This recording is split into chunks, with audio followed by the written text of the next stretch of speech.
Selamat siang para hadirin sekalian, para peserta debat dan juga Pak Agus. Pada siang hari ini, para peserta debat akan mendebatkan satu topik, yaitu apakah anggota ex-ISIS boleh diterima kembali menjadi seorang warga negara Indonesia. Pada debat kali ini kita memiliki dua pihak, yaitu pihak Blok yang berargumentasi bahwa anggota ex-ISIS tidak boleh kembali menjadi seorang warga negara Indonesia. Dan di sebelah sini kita memiliki pihak kontra yang berargumentasi bahwa anggota ex-ISIS boleh diterima kembali menjadi seorang warga negara Indonesia. Oleh karena itu, tanpa berlama-lama lagi, langsung saja kita mulai debat.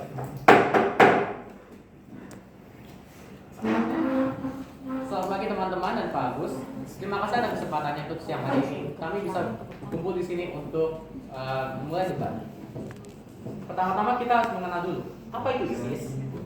ISIS atau Islamic State of Iraq and Syria adalah sebuah organisasi Islam fundamentalis yang berjiwa jihadis, di mana mereka itu ingin mendirikan negara Khalifatan Islam di Syria dan Irak.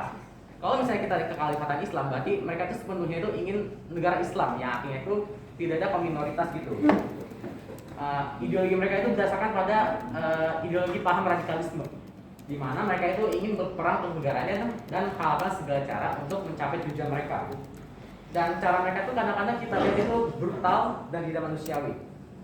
Contoh peristiwanya adalah pada tahun 2012, wartawan Amerika Serikat yang bernama James Foley diculik di Suriah pada tahun 2012 dan para ISIS tersebut menyebarkan video pembunuhan dia ke pemerintah Amerika Serikat. Nah, setelah kita tahu apa itu ISIS, kita lanjut ke topik debatnya. Ideologis ISIS percaya bahwa mereka itu bisa berkembang kalau misalnya mereka itu banyak. Maka mereka pun mulai menyebarkan banyak ideologi mereka ke seluruh penjuru dunia, Indonesia kayak Jerman kayak Amerika kayak dan sebagainya. Menurut data PBB, pada saat puncak mereka memiliki anggota setidaknya 60.000 orang, di mana 40.000 orang itu berasal dari luar negeri. Nah, kan kita udah tahu nih bahwa mereka itu akan kayak persuasif gitu, sangat persuasif dalam mengajak semua anggota, semua warga untuk join dengan dia.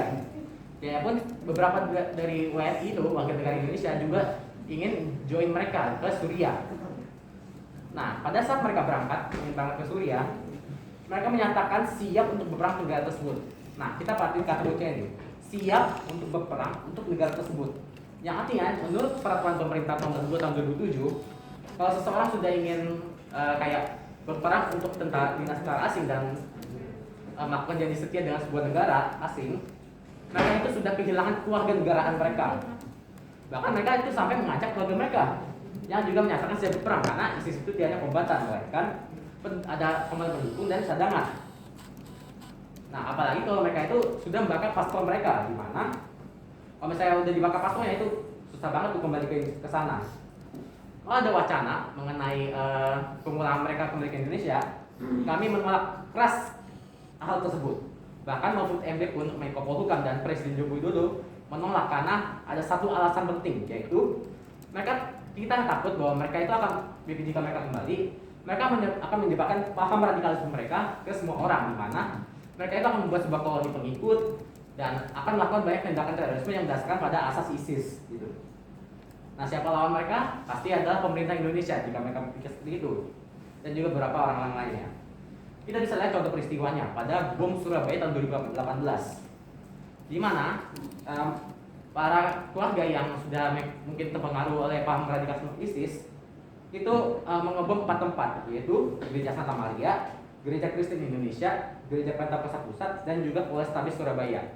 Nah, setelah diselidiki oleh polisi, mereka menemukan bahwa bom yang digunakan itu berjenis triaceton triperoxide atau TATP, yang dikategorikan sebagai bom dengan daya ledak tinggi. Dan uniknya, bom tersebut sering digunakan di perang Irak dan Suriah. Nah, setelah diselidiki lebih lanjut, mereka itu semuanya terkait dengan satu organisasi yaitu Jamaah Ansarud Daulah atau JAD, yang pada saat itu merupakan supporter utama ISIS di Indonesia. Nah, tak lama kemudian setelah kejadian tersebut, ISIS pun mengklaim sebagai dalang utama dari peristiwa tersebut. Nah, kita bisa lihat ya contoh-contoh tindakan terorisme yang ISIS. Kalau misalnya nih mereka sudah tobat, mereka bilang, aduh Pak, saya sudah tobat gitu, saya kembali ke NKRI, itu mah susah dipercaya banget gitu. Karena virus corona bisa dicek. Kalau untuk obatan sulit untuk dicek. Ketika berangkat mereka sudah siap mati untuk membela ideologi tersebut. Kalau ada pernyataan seperti itu, maka mereka itu menjadi sulit dipercaya dan mereka bisa saja membuat sebuah drama yang kayak itu memengaruhi perasaan orang lain. Selain itu, mereka sama sebelumnya kita takut mereka akan menyebabkan virus radikalisme dan akan bentuk koloni pengikut dan akan menyebabkan tindakan terorisme di seluruh Indonesia gitu. Nah, kalau misalnya mereka sudah berangkat, mereka pasti sudah tahu resikonya itu, kehilangan kewarganegaraan. Peraturan pemerintah sudah jelas. Tapi tidak kita terima dengan baik. Ini kan negara hukum, kita tegakkan hukum tersebut. Apalagi kalau mereka itu sudah berafiliasi dengan teroris, karena mereka sudah kayak pikiran mereka sudah sepenuhnya itu ideologi ISIS.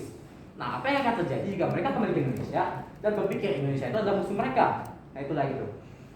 Bahkan kalau kita misalnya kita lihat deradikalisasi itu kayak di rehab itulah dari paham radikalisme itu tidak akan mempan. Karena menurut data BNPT atau badan yang mengurus teroris, bahkan mereka kewalahan dalam mengurus orang di Indonesia yang sudah terpapar kayaknya setengah atau sepertiganya itu. Mereka tidak mendarah daging itu, mendarah daging di tubuh mereka. Mereka tidak siap mati gitu untuk ISIS, melainkan mereka ingin mempertahankan ideologi tersebut di lingkungan sekitar mereka agar ideologi tersebut tetap hidup. Nah, itu saya kewalahan, apalagi dengan anggota ISIS yang pada saat itu sudah 100% ideologinya itu adalah ISIS, yaitu paham radikalisme. Nah, kalau misalnya sudah 100% sudah mendarah daging, maka akan sulit itu untuk diradikalisasi, apalagi kalau mereka itu sudah menyatakan siap mati untuk ISIS. Seperti itu. Yang misalnya belum selesai, apalagi yang dari sana akan membawa masalah baru gitu. Kalau misalnya kita bicara tentang perbuatan anak-anak gitu yang mungkin dibawa oleh ayahnya itu untuk pergi ke sana gitu. Nah, kita tidak tahu bagaimana mereka didoktrin di sana. Dan bisa saja mereka sudah kayak terpengaruh banyak gitu dan pengaruh ayahnya kayak ayo ikut pahamin ayo. Seperti itu, maka mereka kalau bisa kembali kita akan takut mereka itu bisa menyebarkan lagi virus ideologi dan langkah deradikalisasi pun akan menjadi sulit jika mereka itu sudah kayak ideologi tersebut sudah kayak mendarah daging dalam diri mereka. Gitu. Nah, satu sisi yang harus diakui, ISIS itu mungkin sudah kalah gitu, sudah tidak ada lagi di Irak dan Suriah. Tetapi secara ideologi mereka masih ada gitu. Dan ini menjadi tanda tanya besar. Karena kita mungkin sudah mempunyai masalah dengan ideologi. Banyak ideologi, kebanyakan ekstrem kiri, ekstrem kanan gitu. Dari dulu kita mungkin sudah ada masalah ideologi. Nah, jangan sampai masalah ini yang seperti api yang kecil ini kita bisa sedang kecil lagi, kita bawa WNI ISIS kembali ke Indonesia, maka akan boom meledak gitu. Nah, terus pemerintah itu hanya menjalankan aturan yang ada gitu. Mereka tidak takut disalahkan oleh rakyat. Mereka hanya menjalankan aturan mereka, menegakkan hukum. Yang dimana hukum tersebut bagaimana? Kalau misalnya mereka sudah pergi ke negara lain dan sudah setiap ada negara lain itu keluar negara itu udah hilang, udah itu selesai. Sudah tidak ada wacana, mereka sudah ke sana udah tidak kita pedulikan kembali gitu. Nah, kalau misalnya tentang HAM gitu. Apakah kalian, sekarang saya tanya, apakah kalian lebih mementingkan HAM 600 orang ISIS WNI, maksud saya WNI ISIS kembali ke Indonesia atau mementingkan nyawa 200 juta orang? Itu pertanyaan saya. Sekian dari saya, terima kasih.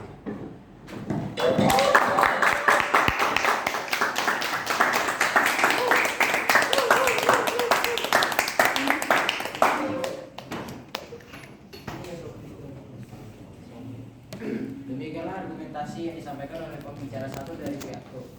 Sekarang kita akan membiarkan pihak kontra berdiskusi, kemudian pembicara satu pihak kontra akan menyampaikan argumen.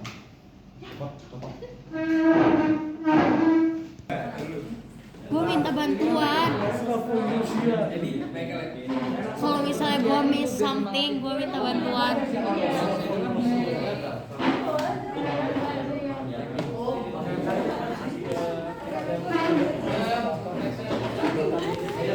Lu aja ya. Ini aman kok balik.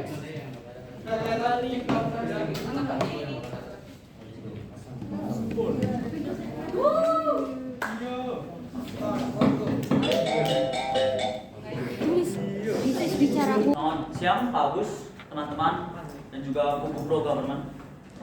Saya Ignatius Pebinawan akan mewakili speaker satu dari kubu oposisi yang mendukung ex-ISIS dipulangkan kembali ke Indonesia.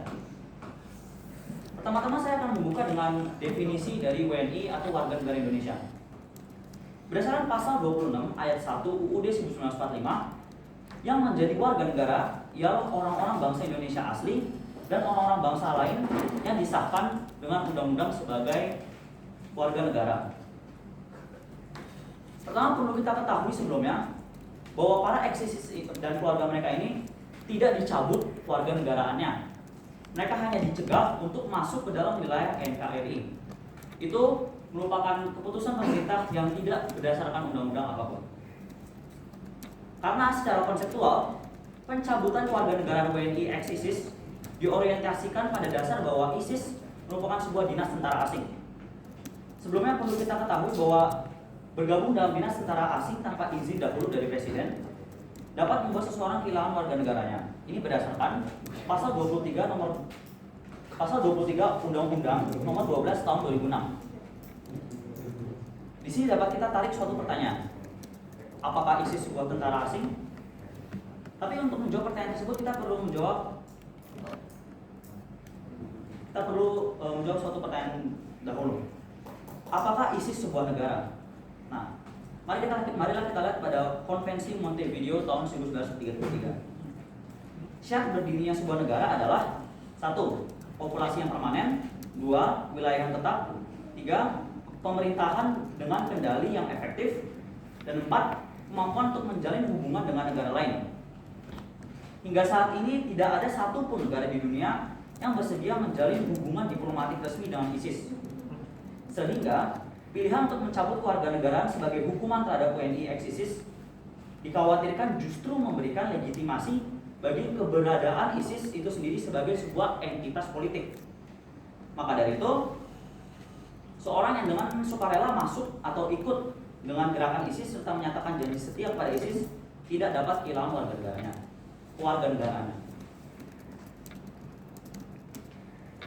Nah, berhubungan dengan ex-ISIS ini masih merupakan warga negara Indonesia, mereka tidak dapat ditolak oleh pemerintah untuk masuk ke dalam wilayah Indonesia. Ini sesuai dengan pasal 14 ayat 1 Undang-Undang Nomor 6 Tahun 2011. Yang pemerintah boleh lakukan adalah memasukkan para ex-ISIS ini ke Indonesia, dan ini perlu dicamkan, mereka perlu diadili dan diberikan hukuman sesuai dengan apa yang telah mereka lakukan. Mereka jangan dilepaskan ke dalam komunitas warga negara Indonesia yang tidak bersalah. Mereka perlu diberikan hukuman. Oke? Nah, kita lanjut ke masalah hak asasi manusia. Jika kita lihat dalam perspektif hukum internasional, maka negara pun tidak bisa semena-menanya mencabut kewarganegaraan ex-ISIS. Karena kewarganegaraan merupakan bagian dari hak asasi manusia. Ini berdasarkan pasal 15 Deklarasi Universal Hak Asasi Manusia PBB, di mana Indonesia merupakan negara pihak atau penandatangan, dan pasal 28D ayat 4 UUD 1945. Maka memiliki kewarganegaraan didukung oleh Deklarasi PBB dan juga konstitusi dari NKRI. Mengapa? Sebab jika pemerintah Indonesia mencabut kewarganegaraan ex-ISIS, mereka akan menjadi stateless.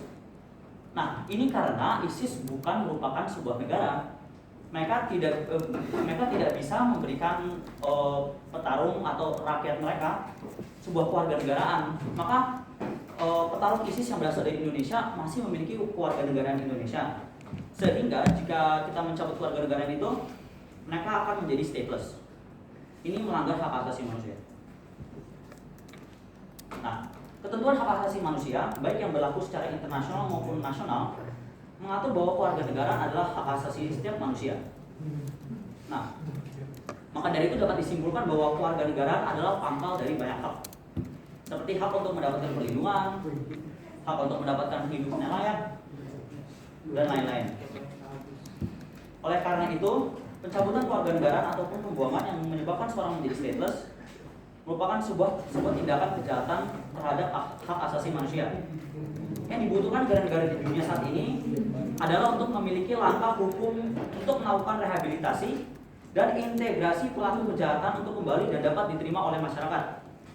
Seperti rehabilitasi untuk kasus narkoba, atau yang lebih penting berhubungan dengan kasus ini, adalah deradikalisasi untuk kasus terorisme seperti yang diatur pada Undang-Undang Nomor 5 Tahun 2018 tentang tindak pidana terorisme yang berfungsi untuk menindak eks-teroris secara represif dan juga preventatif.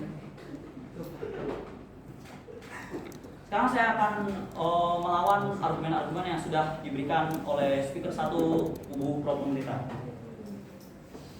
Satu, jika kita membahas salah satu kasus yang terkenal, yaitu pembakaran maupun perobekan paspor Indonesia yang dilakukan oleh para WNI yang bergabung dalam gerakan ISIS, hal ini tidak membuat mereka kehilangan status kewarganegaraan mereka.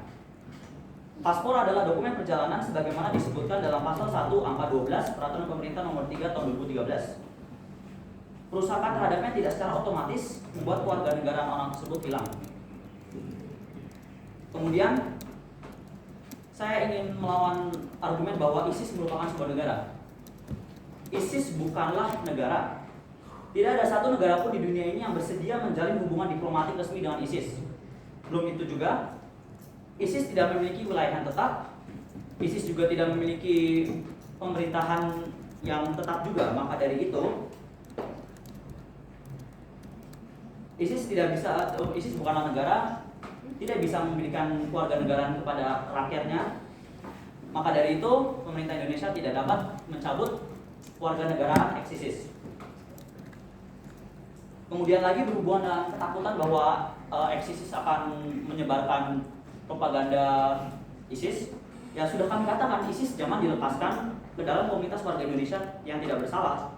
Mereka perlu diadili dan diberikan hukuman sesuai dengan kesalahan-kesalahan yang mereka telah lakukan. Sekian dari saya, terima kasih.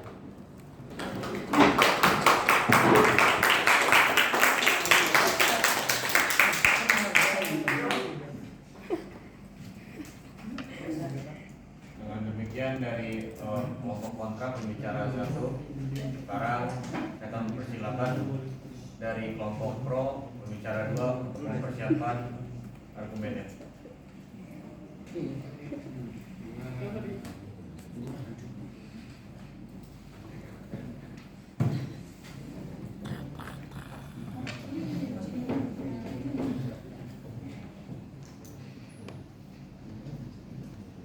Menyampaikan argumentasinya. Baiklah, terima kasih moderator. Selamat siang semuanya. Selamat siang Pak Agus. Halo. Oke, saya langsung mulai saja. Saya akan membahas lebih tentang kewarganegaraan. Untuk poin-poin beberapa sudah ada di argumentasi saya. Jadi dengarkan saja dulu. Berdasarkan pasal 14 ayat 1 Undang-Undang Nomor 6 Tahun 2011 tentang keimigrasian disebutkan bahwa setiap WNI tidak dapat ditolak masuk wilayah Indonesia, serta berdasarkan pasal 27 Undang-Undang Nomor 39 Tahun 1999 tentang hak asasi manusia juga menyatakan bahwa warga negara Indonesia berhak meninggalkan dan masuk kembali ke wilayah negara Republik. Namun, kedua undang-undang tersebut tidak menuntut pemerintah Indonesia untuk memulangkan ex-ISIS tersebut. Ingat itu. Dan Pio tidak warga negara Indonesia bila mereka masih memiliki kewarganegaraan tersebut, mereka tidak boleh dicegah. Itu satu hal yang perlu diingat.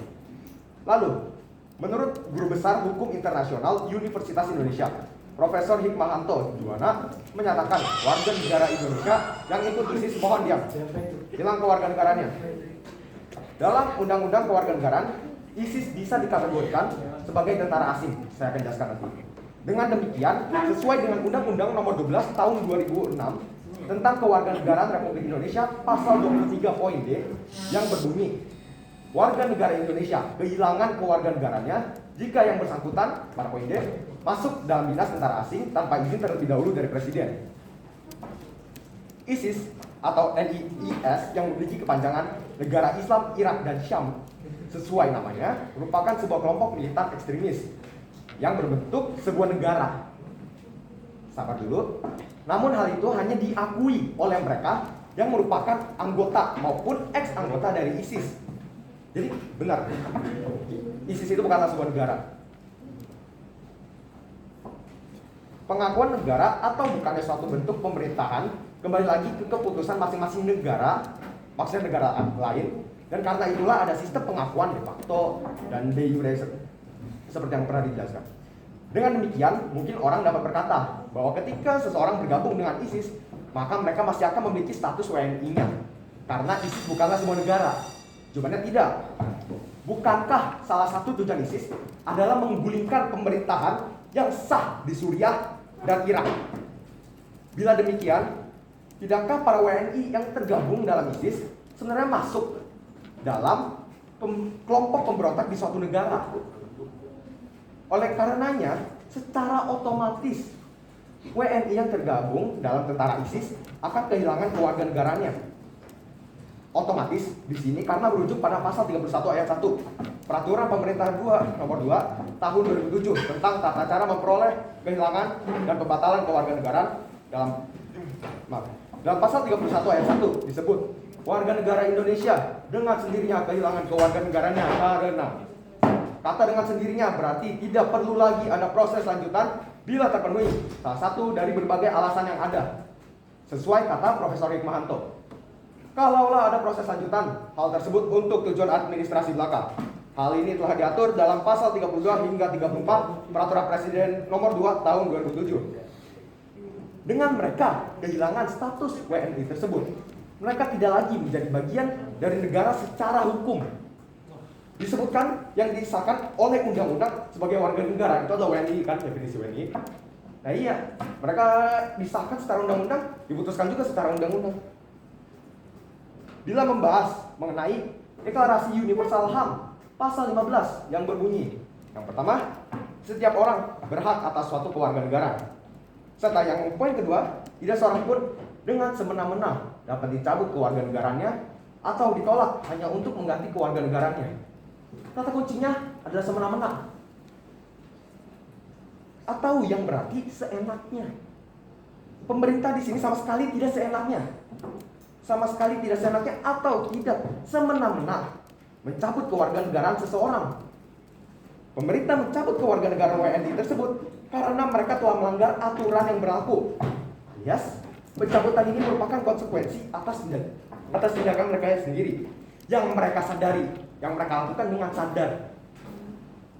Dapat disimpulkan bahwa orang yang bergabung dengan ISIS akan secara otomatis kehilangan status WNI-nya. Dan dengan mengingat undang-undang yang disampaikan sebelumnya, meskipun seseorang entah bagaimana masih memiliki status kewarganegaraan Indonesia, pemerintah tidak dibawa tuntutan untuk memulangkan mereka. Dan bila ada tuntutan tersebut dapat berasal dari negara lain maupun rakyatnya sendiri, karena kita adalah negara demokrasi. Namun, apakah rakyat ingin anggota ex-ISIS pulang? Itu pertanyaannya. Kemudian, untuk menjawabnya, ya tidak. Bila mereka pengen pulang, kita nggak perlu debatin ini. Karena mereka udah pasti pulang. Karena kita adalah negara demokrasi. Pemerintah, mau nggak mau, harus mengikuti tuntutan rakyatnya.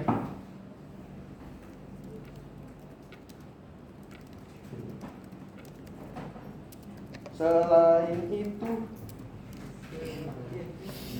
perlu diberi hukuman, kata sudah jelas.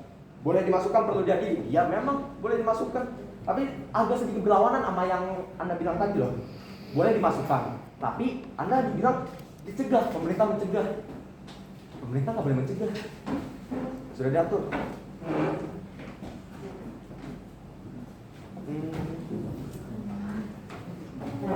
Gue suka sama Tio gimana? Sebenarnya saya rasa nggak sekian. Terima kasih.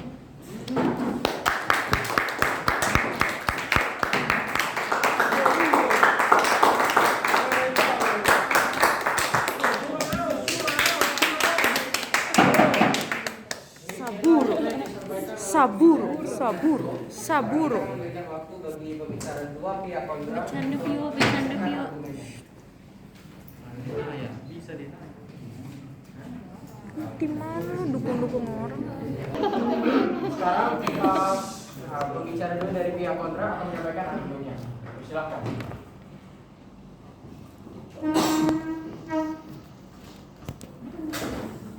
Selamat siang, perkenalkan nama saya Hanaya sebagai pembicara kedua. Selamat siang semuanya. Saya akan memulai dari sebuah quote, yaitu the sun shall not bear the quantity of the father. Apakah suara saya matang? The son shall not bear the quantity of the father. Kesalahan dari orang tua sudah sesuatu tidak ditanggung oleh anaknya atau keturunannya. Di sini saya akan membahas permasalahan keluarga terlebih dahulu. Oke. Di mana keluarga tersebut terkena hukuman juga. Tidak diperbolehkan masuk ke dalam wilayah KRI. Tidak hanya saudara pemerintah tidak boleh mencegah WNI kembali ke Indonesia, tapi jika untuk suatu alasan eksis tidak dibolehkan kembali ke Indonesia, maka seharusnya anggota keluarga lain yang ikut ke sana harus diadili secara terpisah. Ini berdasarkan pasal 55 KUHP tentang individualisasi hukum. Lagi pula ya, dari sisi norma, ada dari mereka yang menyesal dan ingin sekali kembali ke Indonesia. Setiap manusia pasti pernah melakukan kesalahan. Banyak dari ex-teroris ISIS yang ingin kembali ke Indonesia dan mereka juga sudah menyadari dan ingin memperbaiki kesalahan mereka. Selain itu, keluarga dari para ex-teroris ISIS ini juga ingin kembali ke Indonesia karena mereka ingin kembali menjalani kehidupannya seperti semula. Dan anak-anak ex-teroris ISIS ini masih ingin mengejar cita-cita mereka. Seperti pada wawancara BBC kepada Nada Fedulia dan ayahnya yang merupakan mantan anggota ISIS. Dalam video tersebut, kita bisa melihat ekspresi wajah mereka yang penuh dengan kesedihan kan? Ia mau sekali pulang ke tanah air. Apakah Anda tidak merasa kasihan melihatnya? Ia tidak melakukan kesalahan apapun. Tetapi dia tidak dapat balik ke Indonesia. Jika Anda berada di posisi yang sama seperti dia, bukankah Anda juga ingin pulang? Anda di luar negeri sebentar aja udah homesick. Gimana kalau dia yang nggak dibolehin pulang? Bila mengapa kita harus memperbolehkan WNI ex-ISIS dan keluarga mereka untuk pulang ke negara Indonesia? Maka, dalam menentukan sikap atas kepulangan WNI ex-ISIS, pemerintah Indonesia sudah sepantasnya menggunakan jalan deradikalisasi, bukan mencabut ataupun mengusir.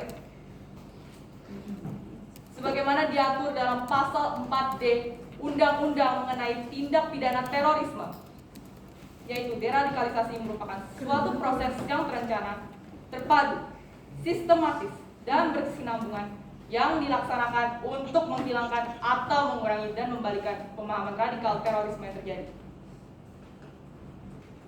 Memang, deradikalisasi merupakan pekerjaan yang tidak mudah. Diperlukan suatu perencanaan yang terstruktur dan terpadu agar dapat mengurangi dan memulihkan pemahaman para WNI ex-ISIS yang telah terpapar paham radikal. Meskipun hal tersebut sulit dilakukan, namun setidaknya pemerintah telah berupaya menjalankan amanat Undang-Undang Dasar Negara Republik Indonesia tahun 1945, yaitu melindungi segenap bangsa Indonesia dan seluruh tumpah darah Indonesia, serta ikut melaksanakan ketertiban dunia.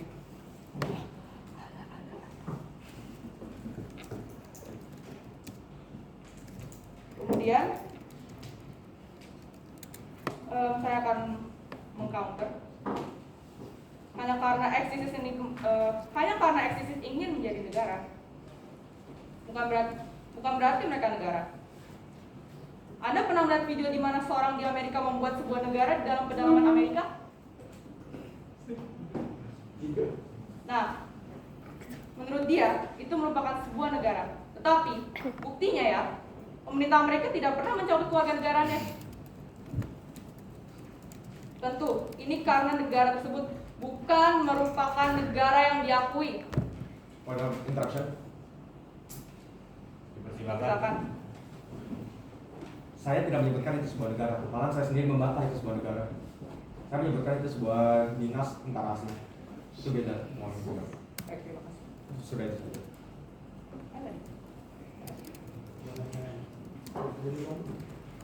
POM tidak encounter ya, asking. Indonesia. Interruption juga bisa. Interruption nggak ada Pak. Information itu Nanya validasi. Kan ngomongnya interruption dong. Ngomongnya interruption dong. Bisa Oke, nggak aturannya begitu ya. Hanya ini kita aturannya hanya bertanya, debatnya di mosi. Siapa yang setan? Siapa yang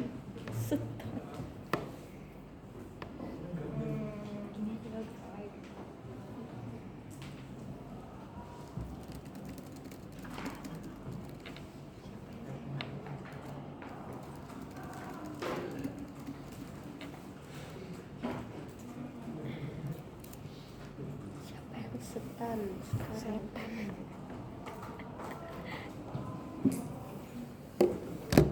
Gimana setan?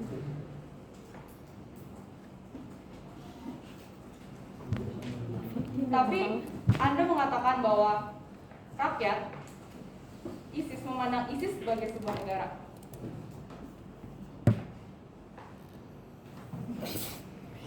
Maka dari itu warga negara mereka telah terlalu dicopot. Di sini kita menyatakan bahwa ISIS bukan merupakan sebuah negara. Sekian dari saya, terima kasih.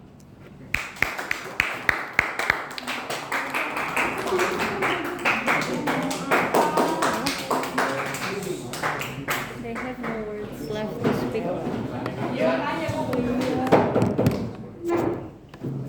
Demikian, dengan demikian anggota 2 dari kelompok kontra, saya akan memberi waktu untuk anggota ketiga dari kelompok pro untuk menambah argumen dan melawan argumen dari anggota 2 kelompok kontra.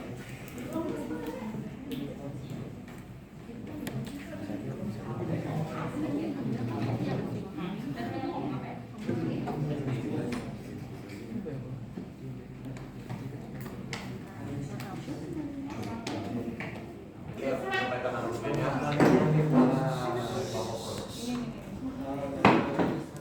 Baik, saya akan memulai. Nama saya Sandra dari kelompok pro kepada government yang menolak akan pengembalian ISIS ke negara Indonesia, ex-ISIS ke negara Indonesia. Bila kita, oke lah, kita menolak, tapi mari kita bicarakan apa yang akan terjadi jika mereka memang balik. Ceritanya mereka sudah balik, dan tapi seperti yang sudah dikatakan kepada Meti tadi, walaupun mereka sudah balik, dinyatakan sudah tobat, kita tidak tahu secara atau secara kenyataannya mereka benar-benar bertobat atau tidak. Nggak kayak COVID, bisa dites positif, bisa negatif, OTG dan segala macam. Yang bisa dinyatakan itu aja banyak orang yang nggak bisa percaya kok sama COVID ada. Itu kan sama saja. Kalau kita melihat orang, mereka bisa saja seperti yang Anda bilang tadi, sebuah anak yang merasa dia sangat sedih tidak bisa balik ke negaranya yang awalnya, betul? So, bisa saja kalau anak itu sudah dimasukkan ke ideologi yang ISIS ajarkan, bukankah dia akan kemungkinan mempalsukan emosinya, bukan emosi sih, seperti ekspresinya, emosinya atau kata-kata yang dia utarakan itu bisa saja setelah dimanipulasi oleh ISIS. Bukankah seperti itu bisa terjadi? Lalu karena mereka sudah balik lagi ke Indonesia, mereka sudah tahu nih prosedur-prosedur apa yang harus dilakukan, yang harus dilewatkan untuk kembali lagi ke negara yang mereka berasal tersebut. Nah, karena mereka sudah tahu, mereka akan bolak-balik lagi, mereka akan berangkat lagi ke sana, pulang lagi, berangkat lagi, pulang lagi, dan hal itu akan berulang-ulang terus terjadi jika kita tetap menerima eksis tersebut. Dan karena itu kita nggak ada gunanya buat undang-undang. Kalau kita buat undang-undang ya toh kita ngelanggar sendiri, apa gunanya gitu kan?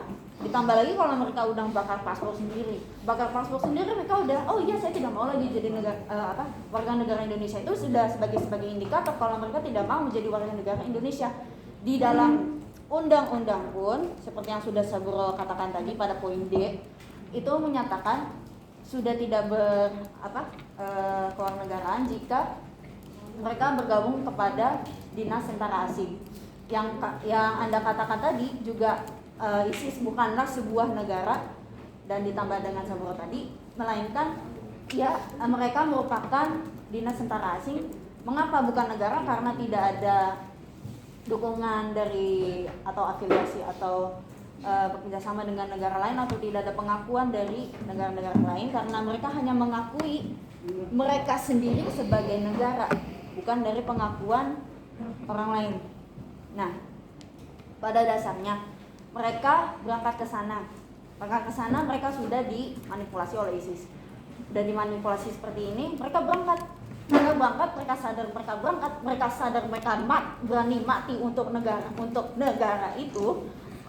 Mereka berani untuk negara itu, berarti mereka sudah sesadar-sadarnya untuk berkorban kepada negara itu, betul kan? Dan bahkan pada proses radikalisasi oleh BNPT atau Badan Nasional Penanggulangan Terorisme itu pun, saya kutip dari Soleman Ponto, ia merupakan purnawirawan perwira tinggi TNI Angkatan Laut yang berdinas militer, menjabat sebagai Kepala Badan Intelijen Strategis.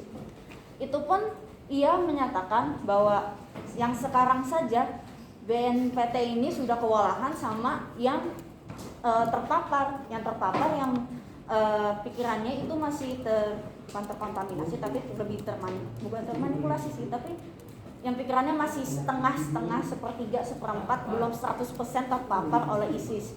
Itu pun mereka sudah terwalah, sudah capek ngurusin semuanya, sudah banyak yang terpapar.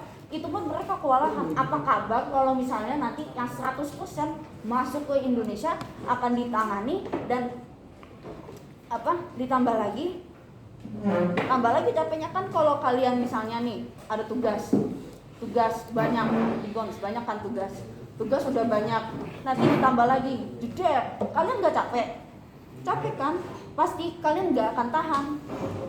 Nah, apakah Anda punya jaminan misalnya kalau mereka balik ke Indonesia mereka akan 100% bertobat? Apakah kalian punya jaminan sebuah ya katakan tes yang bisa menyatakan mereka sudah, ya saya bertobat, saya bukan lagi anggota ISIS, saya sudah menjadi mantan ISIS. Apa kalian bisa menjamin itu? Dan walaupun kalian akan mengatakan itu adalah sebuah itu merupakan suatu norma atau kemanusiawi gitu kan. Nah, ibaratkan kalau gini deh, saya kasih contoh. Kalian punya pacar, kalian putusnya itu karena, oh iya aku nggak mau lagi sama kamu, aku udah mau sama yang lain, karena mereka menjanjikan sesuatu yang lebih lagi daripada kamu. Tinggallah cus ke satunya tempat lagi. Tapi di satu tempatnya ini si B itu bilang, oh aku telah mempalsukan kamu tidak boleh di sini, kamu jadi yang jadi mantannya ini, yang mantannya kamu itu kayak, aduh aku telah tertipu, aku mau balik lagi ke A karena dia lebih baik. Tapi si A-nya ini dia sudah tersakiti, sudah terkhianati, bahwa mereka udah pergi atas kemauannya sendiri. Untuk apa kita punya hak atau kewajiban untuk mengurusi permasalahan yang dia alamin? Kayak kita ngurusin anak tetangga, ngapain? Kita ngurusin anak tetangga ya urusan dia. Mereka sudah bukan dalam lingkup warga negara Indonesia lagi. Toh mereka sudah dicabut kewarganegaraannya yang berdasarkan tadi undang-undang yang sudah Saburo katakan. Mereka sudah bukan warga negara Indonesia lagi karena mereka sudah gabung kepada dinas tentara asing. Ya, pertanyaan saya balik lagi itu, apakah kalian bisa menjamin atau seperti apa asuransi yang kalian akan tawarkan untuk menjamin 100% mereka akan bertobat? Mereka akan mengatakan, ya saya bertobat, saya tidak akan bergabung lagi kepada terorisme. Seperti itu. Apakah kalian bisa menjamin? Terima kasih.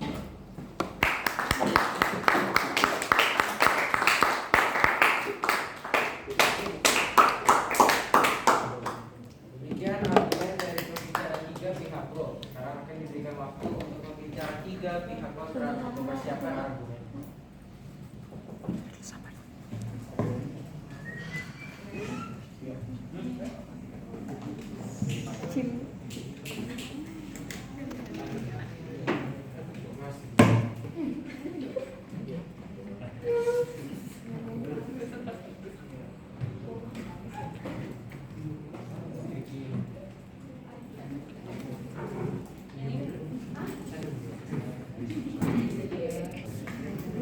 Pembicara 3 dari pihak kontra dipersilakan menyampaikan argumennya.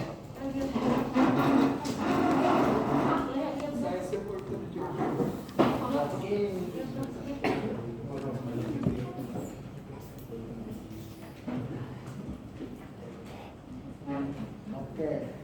Selamat siang Pak Agus dan selamat siang semuanya. Hadirin kalian di sini. Saya Joshua Emanuel sebagai wakil dari pembicara ketiga dari kubu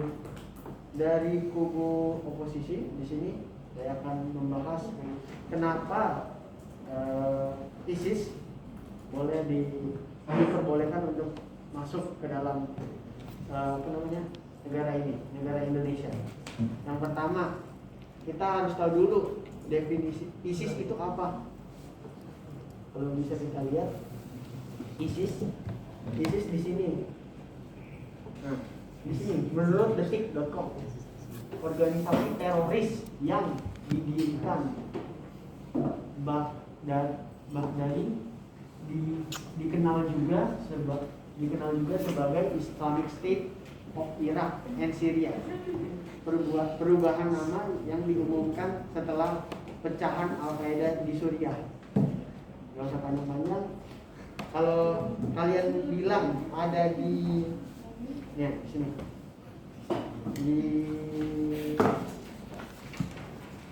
Kalau kalian bilang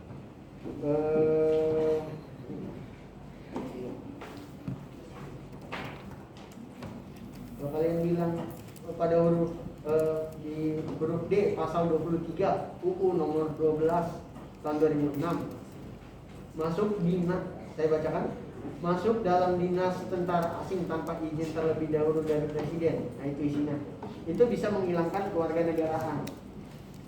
Tetapi yang kita lihat di sini, masuk dalam dinas tentara asing, dinas tentara asing. Pengertian dinas dulu apa sih? Pengertian dinas menurut KBBI itu adalah bagian kantor pemerintah yang mengurus pekerjaan tertentu. Itu pengertian dari dinas. Sedangkan ISIS itu tidak memiliki pemerintahan dan dia juga itu bentuknya terorisme. Terorisme itu apa? Kita lihat juga terorisme di KBBI.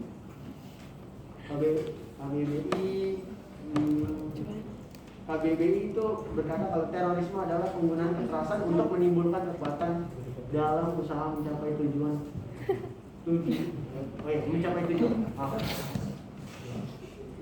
Nah, di situ. Nah, terus untuk sedangkan yang mereka lakukan itu aksi terorisme ya, bukan mengatasnamakan suatu negara. Jadi kalau mau dibilang kewarganegaraannya dicabut, sebenarnya tidak bisa karena tidak mengatasnamakan sebuah negara, itu mengatasnamakan sebuah organisasi teroris. Dan kedua, untuk yang ini, untuk dari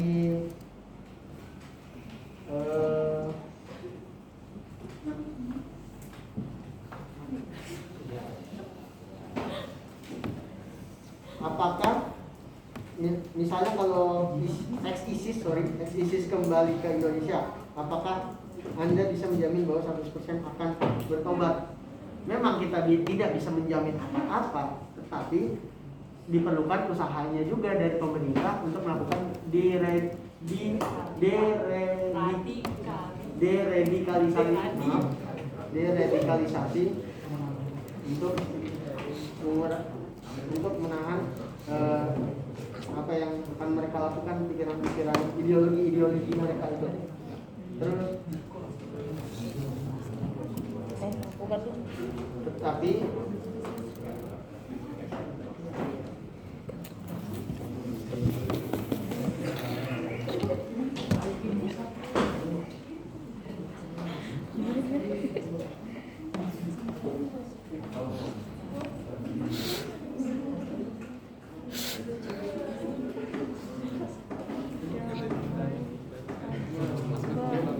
kalau ini kita sebenarnya balik lagi ke HAM, pembicaraan tentang HAM ada di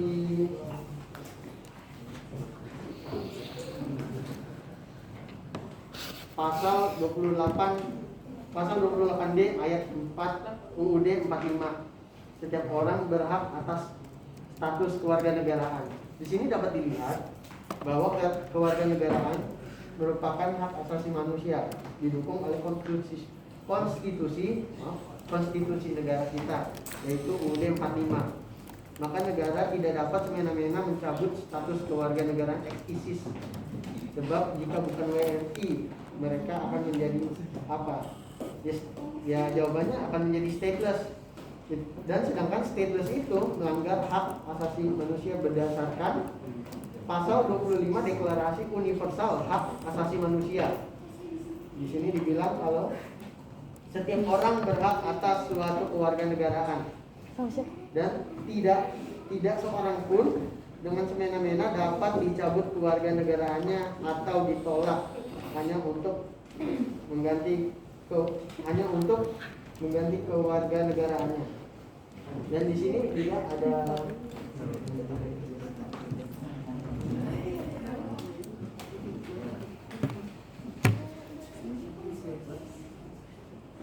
di sini juga bilang kalau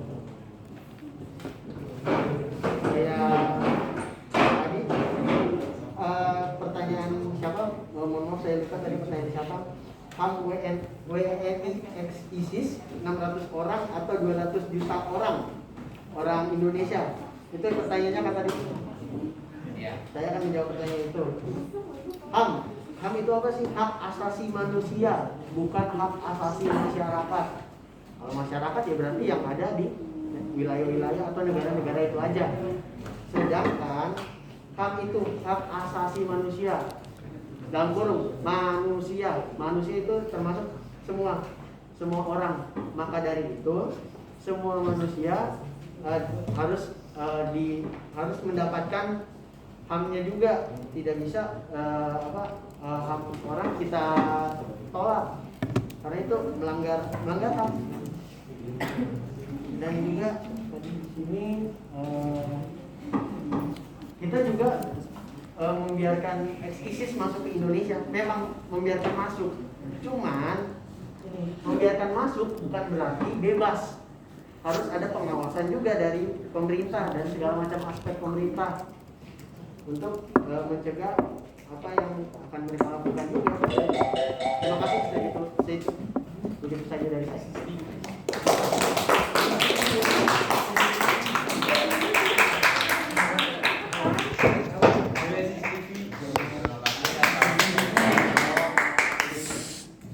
Dan kelompok kontra menyampaikan argumen masing-masing. Sekarang saya akan memberi waktu untuk kelompok pro menyampaikan. Deadline speech itu dilanjutkan untuk mereka terlebih dahulu. Kelompok kontra terlebih dahulu. Sekarang kami akan memberikan waktu 2 menit untuk pihak kontra mempersiapkan reply speech. Oh sebentar, sebelumnya Sekarang saya akan mempersilakan. belum. Sayang si foto kangen. Udah gue rekam. Sekarang saya akan memberikan waktu 2 menit untuk mempersiapkan reply speech dari kelompok kontra. Namun tiga tidak boleh menyampaikan reply speech.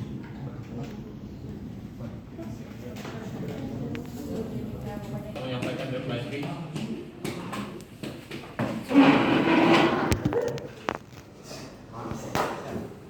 Sekarang saya akan menyampaikan reply speech dari kami kubu oposisi. Pertama-tama saya akan merangkum argumen-argumen dari kelompok kami terlebih dahulu. Yang pertama adalah bahwa ex-ISIS tidak dicabut kewarganegaraannya, maka negara memiliki tanggung jawab untuk menerima mereka masuk ke dalam wilayah Indonesia. Nah, kemudian saya akan melanjutkan penjelasan itu nanti. Kemudian ex-ISIS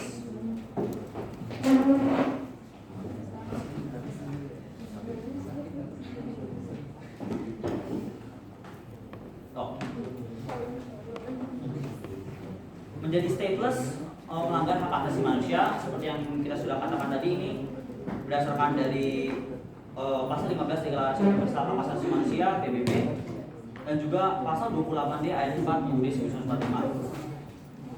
Karena ISIS bukan merupakan sebuah negara dan tidak bisa memberikan rakyatnya kewarganegaraan, maka dari itu jika kita menyambut kewarganegaraan Indonesia mereka akan menjadi stateless dan ini tidak diperbolehkan. Nah, karena kita tidak bisa mencabut kewarganegaraan mereka pun masih memiliki kewarganegaraan Indonesia. Maka dari itu sesuai yang sudah saya katakan tadi, pemerintah harus menerima mereka masuk ke dalam Indonesia lagi. Nah, ini tidak berarti mereka harus dilepaskan ke dalam komunitas masyarakat Indonesia yang tidak melakukan kesalahan apapun. Ex-ISIS ini perlu diadili dan juga diberikan hukuman sesuai dengan apa yang telah mereka lakukan. Jika mereka hanya merupakan anggota keluarga yang digiring, paling mungkin suami, saudara, paman untuk kesana dan dimanipulasi, ya maka mereka perlu perlu rehabilitasi dan juga diberikan bantuan untuk reintegrasi ke dalam komunitas Indonesia. Tapi jika mereka merupakan termasuk petarung, ya berarti mereka perlu diberikan hukuman yang pantas dan jerat.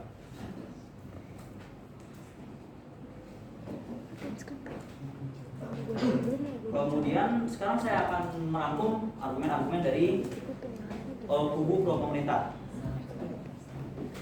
Pertama adalah kubu pro pemerintah menyatakan bahwa ex-ISIS ini memandang bahwa ISIS merupakan negara. Maka dari itu memandang bahwa ISIS memandang bahwa ISIS merupakan sebuah negara. ISIS bukan negara, oke, tapi akan saya lanjutkan. Dan karena mereka mempercayai bahwa ISIS negara, maka pemerintah bisa mencabut kewarganegaraan dari ex-ISIS. Nah,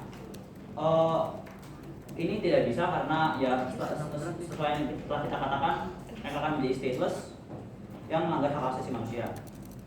Kemudian permasalahan ketakutan bahwa mereka bisa menyebarkan paham radikalisme. Sesuai yang sudah kita katakan tadi, mereka jangan dikeluarkan ke komunitas Indonesia, komunitas warga negara Indonesia yang tidak bersalah. Yang perlu dilakukan adalah mereka perlu diproses, dihukum jika mereka bersalah, dan juga diberikan rehabilitasi dan proses reintegrasi jika mereka ya tidak bersalah. Kemudian masalah sulit deradikalisasi karena sudah penuh dengan paham radikal dan juga karena sudah kewalahan karena negara sudah kewalahan dengan paham radikalisme di negara Indonesia tersendiri. Nah, masalah dari ini adalah mari kita bandingkan dengan permasalahan misalnya penjara yang sudah penuh. Nah, kalau menurut kalian hanya karena negara sudah kewalahan dan maka dari itu negara tidak perlu memproses ex-ISIS ini, maka apakah menurut kalian jika ada sebuah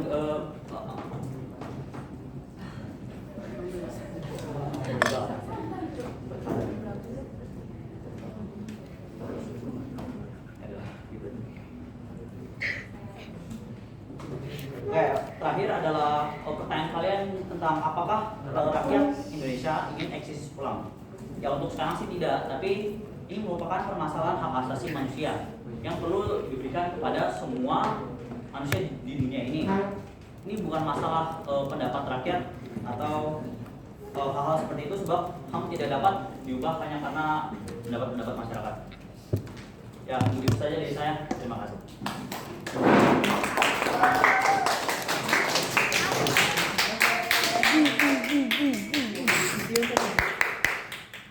Demikian reply speech dari pihak kontrak. Sekarang saya akan memberikan waktu 2 menit untuk pihak pro. Apa? Iya, pihak pro. Terima kasih. Dan sebagai speaker kedua akan berperan sebagai reply speech.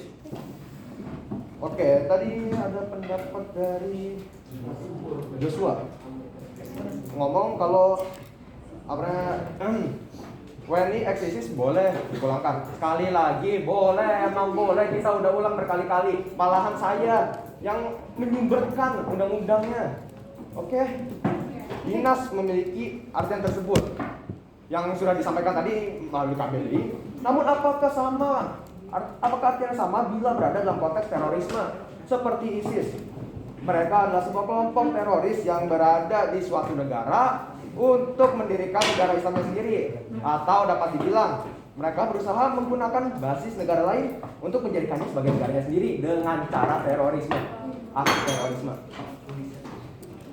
Mau argumen mengenai HAM itu sudah kami bantah sebenarnya, bukan bantah juga, tapi kita sudah proven wrong.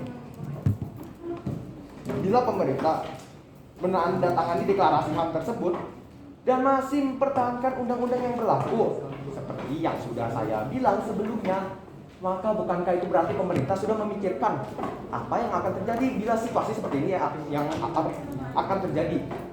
Ya, kalau mereka masih mempertahankan undang-undangnya, artinya apa? Ya, undang-undangnya bekerja sama dengan hak asasi manusia.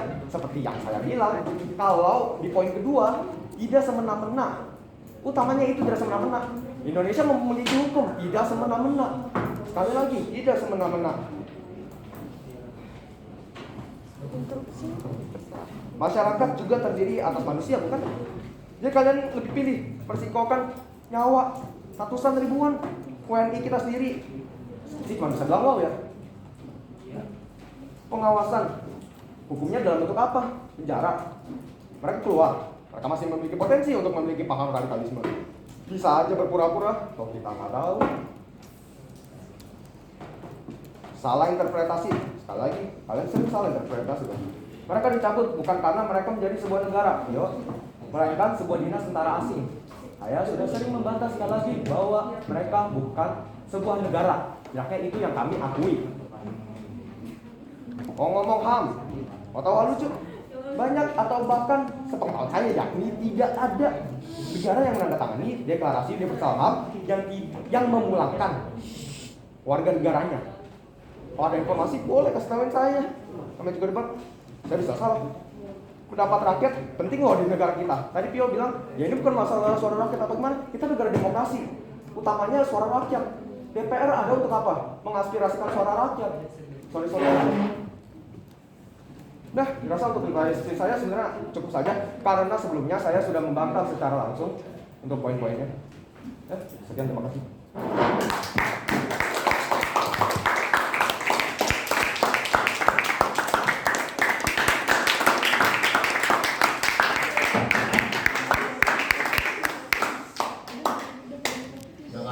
Reply speech dari pihak pro, para hadirin, peserta debat, dan Pak Agus, dan juga pihak kontra menyampaikan argumen dan reply speech masing-masing.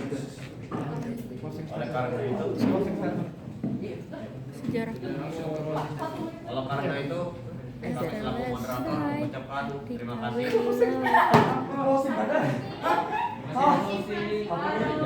Masih evolusi. Dibuka dulu. Oke, saya Pak. Oke, terima kasih. Closing statement dari saya, memang ex-ISIS yang berasal dari negara Indonesia sudah banyak melakukan banyak pelanggaran HAM, tetapi apapun bentuk pelanggaran yang mereka juga memiliki HAM yang harus dipenuhi. Maka dari itu pemerintah wajib untuk memulangkan dan tetap diberikan warga negara Indonesia sesuai dengan pasal 15 Deklarasi Hak Asasi Manusia yang berhubungan dengan status keluarga negara. Namun sekali lagi saya menekankan bahwa kembali bukan berarti bebas. Setidaknya peristiwa ini dipandang utuh menurut pandangan hukum dan kemanusiaan. Sisi kemanusiaan harus dikedepankan karena mereka juga manusia, juga butuh tempat pulang. Hal tersebut penting dilakukan karena tindakan penolakan kepulangan WNI ex-ISIS memiliki potensi melanggar hak asasi manusia. Selain itu, seperti yang dikatakan artikel 1, keluarga negara tidak dapat semena-mena dicabut dikarenakan jika pemerintah Indonesia mencabut keluarga negara ex-ISIS, mereka akan menjadi stateless dan melanggar hak asasi manusia. Terima kasih.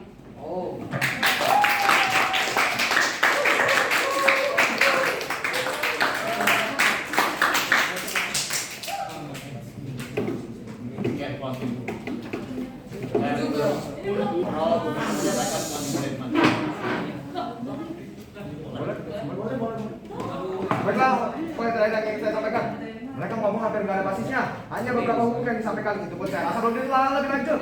Kurang realistis dengan apa yang mereka ucapkan memiliki resiko yang terlalu besar.